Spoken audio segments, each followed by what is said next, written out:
Hi there, my name's Amelia. I go by Lily on this corner of the internet, and today I want to speak with you about neurodivergence. What does it mean when I say that I'm neurodivergent?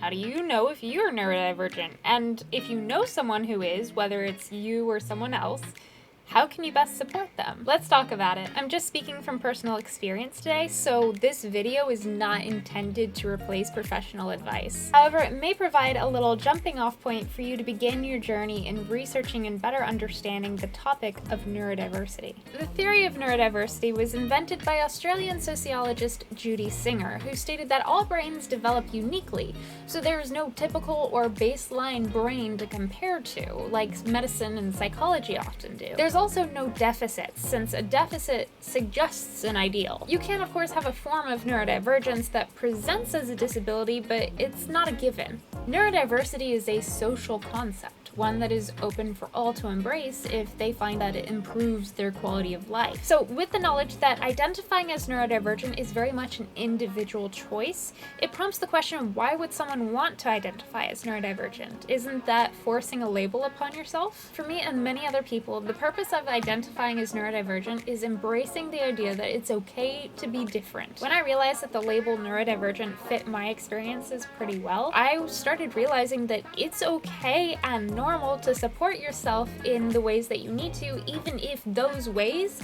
are different from everybody else's expectations. Even if you don't feel like you qualify for certain supports. And I'm not just talking about eating stereotypically dinner foods like meatloaf for breakfast, although if that's something that has absolutely changed your life for the better, heck yeah. I'm talking about accepting the idea that you can use fidget tools to help you focus, even if you don't have ADHD. You can use alternate methods of communication, even if you can technically or often talk. You can wear sound-canceling headphones, even if nobody else does, because it helps you process the world at a better and easier pace. You are allowed and encouraged to support yourself in life where necessary, even if and especially when it doesn't make sense to others. If labeling yourself as neurodivergent helps you thrive in life, then that's why you should identify as neurodivergent. And the opposite is just as true. If you find that labeling yourself as neurodivergent might hurt you, or it might ostracize you, or be harmful to you in any way, don't identify as neurodivergent. The stigma associated with being different is real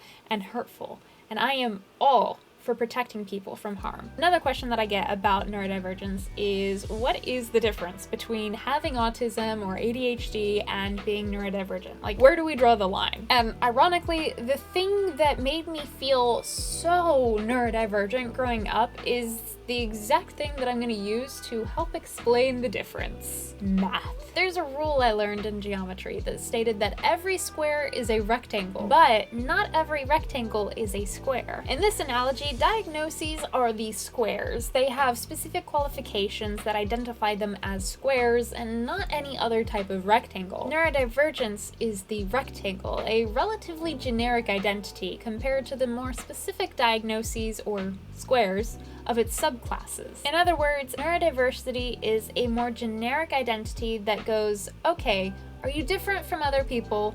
Do you feel like your needs are wildly different from the way that society expects you to go about life? Cool, you're neurodivergent. Whereas every diagnosis has a specific diagnostic criteria that makes it a diagnosis. And the reason for that is something called standardization. How the United States ensures that disabled Americans get the supports that they need. See, before standardization, teachers and employers could discriminate against anyone. Teachers could hold back students at will or push students through school without ever actually teaching them. And employers could say, I just don't feel like making the workplace a safe space for disabled people. I'm just not going to build a ramp for wheelchair users. I will provide minimal breaks and make everyone use stairs all of the time, because that's just easier for me. Standardization held people in power accountable. They suddenly had to provide a certain level of education and opportunity to all students, regardless of their ability level. Standardization is villainized, but it's not always a bad thing.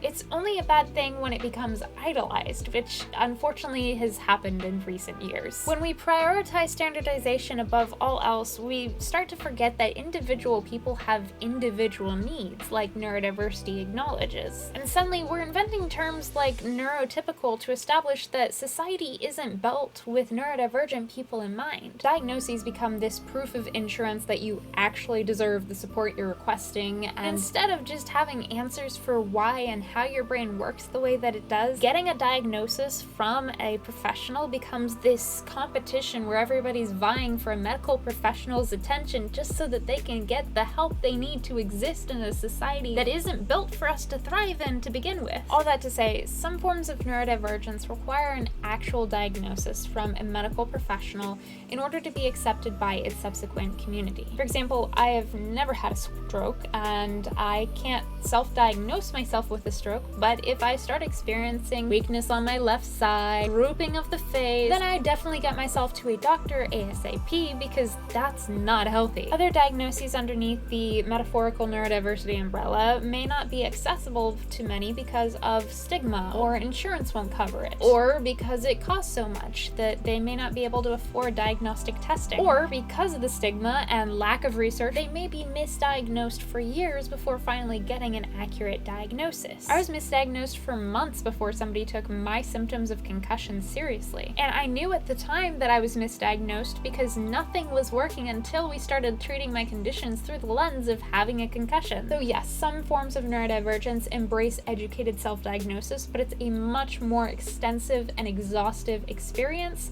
and process than simply identifying as neurodivergent. However, I do want to clarify that the theory of neurodiversity and educated self-diagnosis are both not formally recognized by any standardized form of support in the American systems. If you are at school or you are at work, you have to be formally diagnosed with something in order to get accommodations to support yourself. That's a whole video in and of itself. But if you know somebody who is neurodivergent, who needs support in some way, shape, or form, the best thing you can do is just be an open listening ear and validate their experiences. And if they go, I think I might need this support, let them try it out. If you made it this far into the video, hello! I want to show you my little dinosaur necklace. And then my dinosaur earrings. And they match with my shirt that says, all together now.